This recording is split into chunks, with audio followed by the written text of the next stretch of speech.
कल्याण डोंबिवली महापालिका निवडणुकीमध्ये अनेक नगरसेवक बिनविरोध झालेत। असं असलं तरी सुद्धा निवडणुकीच्या प्रचाराचा वेग चांगलाच सध्या वाढलेला दिसतोय। दुसरीकडे स्थानिकांनी मात्र शहरामध्ये अनेक समस्या असल्याचं म्हटलंय, त्या सोडवण्याची गरज असल्याचं मत ते व्यक्त करतायत।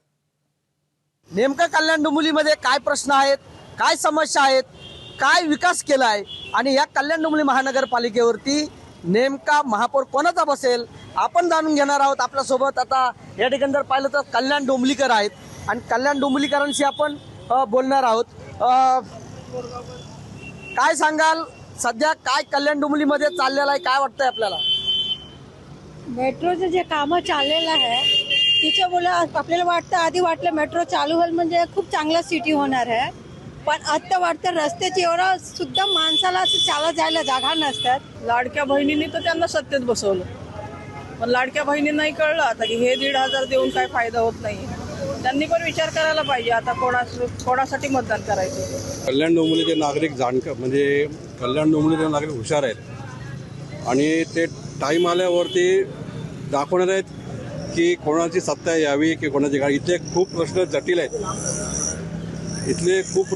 इथले स्थानिक लोकांना विकासाची अपेक्षा आहे आणि जो कोणी विकास चांगल्या प्रकारे घेईल तो टाईम बरोबर नागरिक त्यांना दाखवून देईल की कोणी बसावं किंवा कोणी नाही बसावं, कारण की ही लढाई खूप टफ आहे।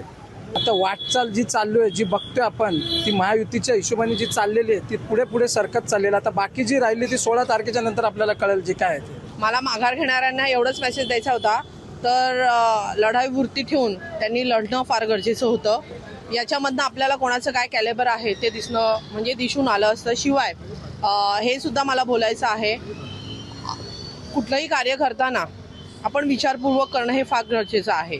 जर का आपण एकदम घाई गडबडीमधले कुठलंही आपण डिसिजन घेतलं तर ते म्हणजे होणारी विकास कामं पण होत नाहीत। आता काही जणांनी माघार घेतलेली आहे, बिनविरोधी लोक निवडून आलेले आहेत, ते आता मोकळे झालेले आहेत। त्यांना आता त्यांचं करायला म्हणजे ज्या पद्धतीने त्यांना सत्ता चालवायची आहे त्या पद्धतीने ते लोक चालवतीलच, पण विरोधी पक्ष आहे कुठे? मग दादागिरी करून काही पैशाचा लालच दाखवून ताईंनी जसं सांगितलं यांनी माघार का घेतली, त्यांना दम दिले गेले, त्यांना पैसे दिले गेलेले। आपण अनेक बीजेपीचं बघत असाल का, तू हे कर ना ते ईडी लावू, त्या पोलिसांचे त्यांचे प्रकरण काढू बाहेर, या हिशोबाने ते घाबरून ते पाठीमागे घेतलेलं आहे। काही लालचीपोटी घेतलेलं आहे।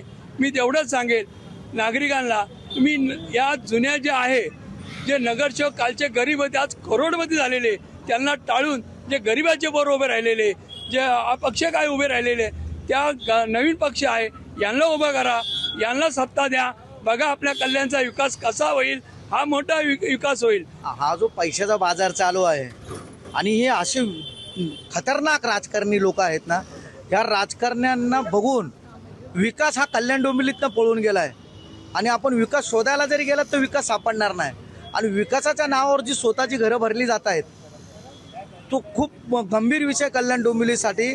आणि कल्याण डोंबिवली सांस्कृतिक नगरी आहे, त्या सांस्कृतिक नगरीला कुठेतरी हे राजकारणी लोक हा सट्ट्याचा बाजार करून काय म्हणतात ना त्याला, लोकशाहीला आणि मतदाराचा हा अपमान आहे। आणि दुसरी गोष्ट, कल्याण डोंबिवली महानगरपालिका एवढी मोठी असताना इथे एक हॉस्पिटल आहे रुक्मिणीबाई, त्या रुक्मिणीबाईमध्ये डिलिव्हरीचं सर्जन म्हणजे डॉक्टर नाही, अक्षरशः डिलिव्हरीच्या वेळेस नेताना मुंबई ठाणा कळवा ठिकाणी नेताना अक्षरशः अंगावरती काटा येतो की तिथेही ॲडमिट करून घेतलं जाईल का नाही याचा भरोसा नाही आहे। त्याच्यामुळं कल्याण डोंबिवलीचा विकास हा कुठेतरी पळून गेला आणि त्याला शोधून आणणं गरजेचं आहे। विकास झाला ना, विकास झाला नाही कोण बोलतं? विकास झाला महापालिकेच्या अधिकाऱ्यांचा, विकास झाला उपायुक्तापासून आयुक्त वॉर्ड ऑफिसर यांचा।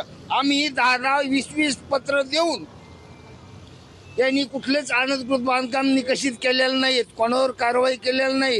हे धनदांड्याच्या पाठीमागं आहेत, लाखांनी पैसे घेतात, बिल्डरांकडून पैसे घेतात आणि ते काम करतात। कल्याण डोंबिवली महापालिकेचा विकास अजिबात जनतेचा झालेला नाही। महानगरपालिकेवरती नेमकं सत्ता कोणाची येईल हे खरं पाहिलं तर आपल्याला 15 तारखेला मतदानातून ह्या सर्व राजकीय मंडळींना मतदाता हा दाखवून देणार आहे।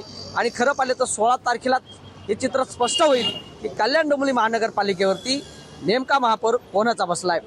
सुरेश काडे, एबीपी माझा, कल्याण डोंबिवली। एबीपी माझा, उघडा डोळे बघा नीट।